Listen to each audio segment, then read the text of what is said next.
பாரம்பரிய காங்கிரஸ் குடும்பத்தில் பிறந்த தமிழிசை தன்னை பாஜகவில் இணைத்து கொண்டு தங்களுடைய அரசியல் வாழ்க்கையை துவங்கினாங்க.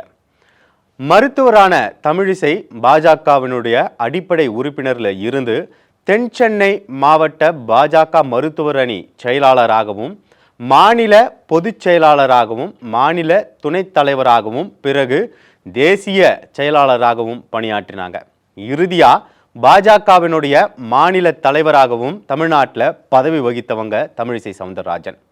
2019 திமுகவின் நட்சத்திர வேட்பாளரை எதிர்த்து போட்டியிட்டு தோல்வியை சந்தித்த தமிழிசை சவுந்தரராஜன் பிறகு தெலுங்கானா மாநிலத்தினுடைய ஆளுநராக நியமிக்கப்பட்டாங்க. பொதுவாக பாஜகவில் போட்டியிடுற முக்கிய நபர்கள் தேர்தலில் தோல்வியை சந்தித்தா அவங்களுக்கு மாநிலங்களவை உறுப்பினர், அப்படி இல்லைன்னா மத்திய இணையமைச்சர், அப்படி இல்லைன்னா உயர்ந்த பதவியான ஆளுநர் ஆகிய பதவிகளை கொடுத்து அழகு பார்க்கறது பாஜகவினுடைய வழக்கம். பாஜக தன் ஆட்சி செய்யாத மாநிலங்களில் ஆளுநர்களை வைத்து அந்த மாநில அரசுக்கு குடைச்சல் கொடுக்கும் அப்படின்றது நம்ம பரவலாக கேள்விப்பட்டது. சில மாநிலங்களில் இதை நம்ம கண்கூடாக கூட பார்த்துருக்கிறோம். அந்த வகையில் 2019 நாடாளுமன்ற தேர்தலில் போட்டியிட்டு தோல்வியுற்ற தமிழிசை சவுந்தரராஜன் அதனைத் தொடர்ந்து தெலுங்கானா மாநில ஆளுநராக நியமிக்கப்பட்டார். அங்க ஆளும் பிஆர்எஸ் கட்சிக்கும் ஆளுநர் தமிழிசை சவுந்தரராஜனுக்கும் தொடர்ந்து மோதல் போக்கு நிலவி வந்தது. இதே நிலையில 2021 ஆண்டு புதுச்சேரியின் துணைநிலை ஆளுநராக இருந்த கிரண் பேடி குடியரசுத் தலைவரால பதவி நீக்கம் செய்யப்பட்டாங்க. அப்ப உடனடியாக தெலுங்கானா ஆளுநர் தமிழிசை சவுந்தரராஜன் புதுச்சேரி துணைநிலை ஆளுநராக கூடுதல் பொறுப்பு வகிப்பாங்க அப்படின்னு அன்றைய குடியரசுத் தலைவர் ஒரு அறிவிப்பு வெளியிட்டாரு. அதனைத் தொடர்ந்து தமிழிசை சவுந்தரராஜன் பாண்டிச்சேரியினுடைய துணைநிலை ஆளுநரா பதவி வகிச்சிட்டு இருக்காரு. அது மட்டும் இல்லாம அங்கேயும் அவர் அரசியல் விஷயங்கள்ல தலையிடுவதாக எதிர்க்கட்சிகள் தொடர்ந்து குற்றம் சாட்டி வந்தன. இப்படி தொடர்ந்து எதிர்க்கட்சிகளினுடைய குற்றச்சாட்டுக்கு உள்ளான ஆளுநர் தமிழிசை சவுந்தரராஜன் 2021 செப்டம்பர் மாதத்தில் இருந்து பாண்டிச்சேரியிலேயே ஆளுநராக தன்னுடைய பணியை முழு நேரமாக செஞ்சுக்கிட்டு வந்துட்டு இருந்தாங்க. இந்த சூழ்நிலையில தான் நெருங்கும் 2024 நாடாளுமன்ற தேர்தலுக்கு முன்பாக தன்னுடைய பதவியை ராஜினாமா செய்வதாக அவர் குடியரசுத் தலைவருக்கு கடிதம் அனுப்பியிருக்காரு. 2024 நாடாளுமன்ற தேர்தலில் போட்டியிடுவதற்காகத்தான் இந்த ராஜினாமா அப்படின்னு இப்பவே அரசியல்ல பரபரப்பா பேசப்பட்டு வருது. அதற்கேற்றாற் போல கடந்த பிப்ரவரி மாதம் ஆளுநர் தமிழிசை சவுந்தரராஜன் பாண்டிச்சேரி ஆளுநராக பதவியேற்று 3 ஆண்டுகள் நிறைவடைந்ததை தொடர்ந்து ஆளுநர் மாளிகையில் ஒரு விருந்தை ஏற்பாடு பண்ணாங்க. அந்த விருந்தில் கலந்து கொண்டு பேசிய ஆளுநர் தமிழிசை சவுந்தரராஜன் 3 ஆண்டுகள் இந்த பயணம் எப்படி போனது அப்படின்றது எனக்கு தெரியல. இந்த பயணம் உங்களோட இணைந்து பணியாற்றியதில் எனக்கு மிகவும் மகிழ்ச்சி. நான் என் தந்தை கூட இல்லாமல் எதிர் கட்சியில் சேர்ந்து என்ன உயர்த்திக்கிட்டேன் அப்படின்னு தெரிவிச்சிருந்தாங்க. சுகமான பயணம் இல்லை, கடுமையான பயணம் தான்.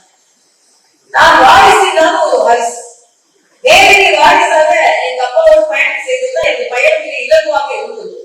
ஆனா எதிர் அணியில் சேர்த்து எதிர் இயக்கத்தில் சேர்த்து நானே என்னை உயர்த்தி கொண்டதான் நாம் பல கடுமையான சூழ்நிலையை சந்தித்து விட்டு தான் இந்த நிலைக்கு வந்திருக்கேன்.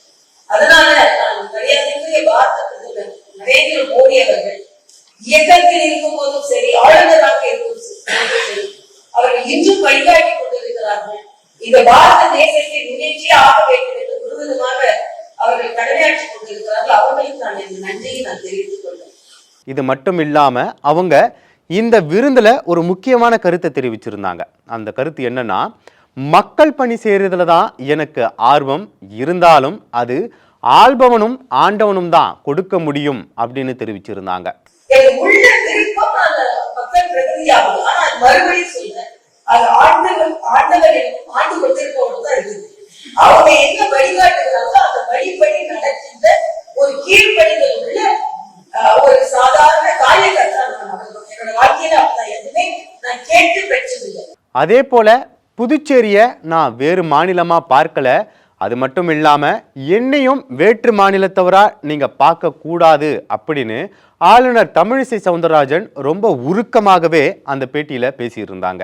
நாடாளுமன்ற தேர்தல் தேதி அறிவிப்பு அதற்கு முன்பாக பிப்ரவரி மாதம் ஆளுநர் தமிழிசை சவுந்தரராஜனுடைய இந்த உருக்கமான பேச்சு இந்த சமயத்துல இன்னைக்கு அவங்களுடைய ராஜினாமா கடிதம் இதெல்லாம் வச்சு பார்க்குறப்ப அவங்க நாடாளுமன்ற தேர்தலில் போட்டியிடுவாங்க அப்படின்றது ஓரளவுக்கு நம்மளால யூகிக்க முடியுது. இதே போல நாடாளுமன்ற தேர்தலில் போட்டியிடுவதற்கான பாஜகவினுடைய 2 கட்ட வேட்பாளர் பட்டியல்களை பாஜக தேர்தல் தேதி அறிவிப்புக்கு முன்னாடியே வெளியிட்டு இருந்தது. அப்படி வெளியிட்டு இருந்தப்ப 2 கட்டங்களிலுமே பாஜகவினுடைய தமிழ்நாடு வேட்பாளர்கள் பெயரும் வெளியிடப்படும் அப்படின்னு தமிழ்நாடு பாஜகவினர் மத்தியிலும் தமிழ்நாட்டின் மக்கள் மத்தியிலும் ஒரு எதிர்பார்ப்பு இருந்தது. ஆனால் இதுவரைக்கும் பாஜக தமிழ்நாட்டில் போட்டியிடக்கூடிய பாஜகவினருடைய வேட்பாளர் பட்டியலை அறிவிக்கல. இந்நிலையில இன்னும் சில வாரங்கள்ல அல்லது இந்த வாரத்துக்குள்ள தமிழ்நாடு பட்டியல் வெளியிடப்படும் அப்படின்ற ஒரு தகவலும் வந்திருக்கு. இந்த சமயத்துல தமிழிசை சவுந்தரராஜன் ராஜினாமா செய்திருக்கிறது அடுத்த கட்ட தமிழ்நாடு வேட்பாளர் பட்டியலில் அவங்களுடைய பெயர் அடிப்படும் அல்லது உறுதியாக வெளியாகும் அப்படின்னு நம்ம யூகிக்க முடியுது. இதற்கு முன்னாடி தமிழிசை சவுந்தரராஜன் எந்தெந்த தேர்தல்களெல்லாம் போட்டிட்டு இருக்காங்க அப்படின்றத பார்த்துருவோம். 2006ஆம் ஆண்டு நடந்த சட்டமன்ற தேர்தலில் ராதாபுரம் அப்படின்ற தொகுதியில் பாஜக வேட்பாளராக தமிழிசை களமிறக்கப்பட்டார். அந்த தேர்தலில் அவருக்கு தோல்வி. அதனைத் தொடர்ந்து 2009ஆம் ஆண்டு நடந்த நாடாளுமன்ற தேர்தலில் வடசென்னை தொகுதியின் நாடாளுமன்ற வேட்பாளராக பாஜக சார்பில் போட்டியிட்டார் தமிழிசை சவுந்தரராஜன். அந்த தேர்தலையும் அவர் தோல்வியை தான் சந்தித்தார். அதனைத் தொடர்ந்து நடந்த 2011ஆம் ஆண்டு சட்டமன்ற தேர்தலில் வேளச்சேரி தொகுதியில் பாஜகவின் வேட்பாளராக களமிறக்கப்பட்டார் தமிழிசை சவுந்தரராஜன். அந்த தேர்தலையும் அவர் தோல்வியை தான் சந்தித்தார். அதனைத் தொடர்ந்து 2016ஆம் ஆண்டு நடைபெற்ற சட்டமன்ற தேர்தலில் விருகம்பாக்கம் தொகுதியில் போட்டியிட்ட பாஜக வேட்பாளர் தமிழிசை சவுந்தரராஜன் அப்பையும் தோல்வியை சந்தித்தார். இறுதியா 2019ஆம் ஆண்டு நடைபெற்ற நாடாளுமன்ற தேர்தலின் போது தென் சென்னை தொகுதியை குறிவைத்து தமிழிசை சவுந்தரராஜன் தீவிரமாக செயல்பட்டாங்க. ஆனால் அப்போது ஏற்பட்ட அதிமுக பாஜக கூட்டணியில அதிமுக தென் சென்னை தொகுதியை தனக்குத்தான் சொந்தம் அப்படின்னு கூட்டணிக்கு கொடுக்காம அதிமுகவே நேரடியாக போட்டியிட்டது. அதிமுக சார்பில் ஜெயக்குமாரின் மகன் ஜெயவர்தனே போட்டியிட்டார். அப்ப பாஜகவுக்கு தூத்துக்குடி தொகுதியை ஒதுக்கி இருந்தது அதிமுக. அப்ப தூத்துக்குடி தொகுதியில திமுக வேட்பாளர் கனிமொழியை எதிர்த்து களமிறக்கப்பட்டார் பாஜக வேட்பாளர் தமிழிசை சவுந்தரராஜன். இந்த தேர்தலில் 3,40,000 வாக்குகள் வித்தியாசத்துல தமிழிசை சவுந்தரராஜன் தோல்வியை சந்தித்தாங்க. இந்த தோல்விக்கு பிறகுதான் தெலுங்கானா மாநில ஆளுநராக தமிழிசை சவுந்தரராஜன் நியமிக்கப்பட்டாங்க. அதனை தொடர்ந்துதான் 2021ஆம் ஆண்டு பாண்டிச்சேரியினுடைய துணைநிலை ஆளுநராகவும் தமிழிசை சவுந்தரராஜன் நியமிக்கப்பட்டாங்க. இப்படி 2019 தெலுங்கானா ஆளுநர், 2021 கூடுதல் பொறுப்பா பாண்டிச்சேரி ஆளுநராக செயல்பட்டு வந்த தமிழிசை சவுந்தரராஜன் நம்ம ஏற்கனவே சொன்னது போல கடந்த 3 வருடங்கள்ல அதிகமான நாட்களை பாண்டிச்சேரியில கழிச்சிருந்தாங்க. இந்த நிலையில தான் 2024 நாடாளுமன்ற தேர்தல் தேதி அறிவித்த பிறகு உடனடியாக அவங்களுடைய பதவியை ராஜினாமா பண்ணியிருக்காங்க. இந்த முறை தமிழ்நாட்டில் பாஜக எந்த ஒரு பெரிய கட்சியுடனும் கூட்டணி இல்லாத சூழ்நிலையில அவங்க எதிர்பார்க்கிற தொகுதியில அல்லது அவங்க விருப்பப்படுற தொகுதியில பாஜக வேட்பாளர்கள் போட்டியிடுவதற்கு எளிமையான கள சூழல் நிலவி இருக்கு. இந்த சூழ்நிலையில தமிழிசை சவுந்தரராஜன் அவங்க ஏற்கனவே மனதில் வச்சுக்கிட்டு இருந்த தென் சென்னை தொகுதியில போட்டியிட அதிக வாய்ப்பு இருக்கு அப்படின்னு சொல்லப்படுது.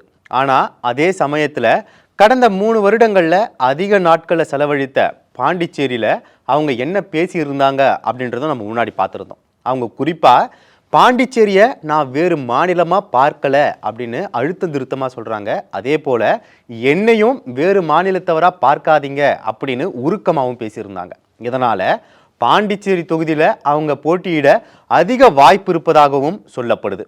எப்படியோ இன்னும் சில நாட்கள்லையோ அல்லது இந்த வாரத்துக்குள்ளேயோ தமிழக பாஜக வேட்பாளர் பட்டியல் வெளியாக போகுது.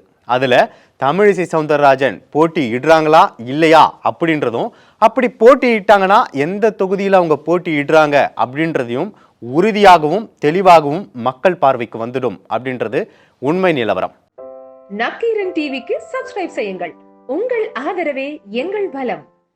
ஆசிரியர்களுக்கு நண்பனாகவும் மாணவர்களுக்கு ஆசானாகவும் திகழும் தேர்வு வழிகாட்டி. ஒவ்வொரு பாடத்திற்கும் அனுபவமிக்க ஆசிரியர்களின் துல்லியமான தெளிவான விடைகள். CNC இருக்கு, தேர்வு பயம் எதற்கு? இது தீரன் பப்ளிஷிங் ஹவுஸ் விற்பனை வெளியீடு.